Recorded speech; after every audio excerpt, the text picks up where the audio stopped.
Gjatë fundjavës, policia regjistroi gjithsej 1026 shkelje të rregullave të trafikut në territorin e vendit, ndërsa 34 persona u privuan nga liria për drejtim të pakujdesshëm të automjeteve.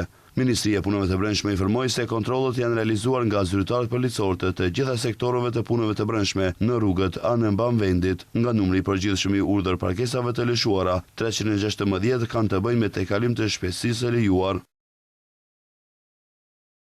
Sa i përket shoferëve të ndaluar, 9 përfunduan në stacion policie për drejtim mjeti në ndikimin e alkoolit, njëri për shkak të ndalimit të lëshuar më parë për drejtim mjeti, ndërsa 24 u privuan nga liria për drejtim mjeti pa leje drejtimi.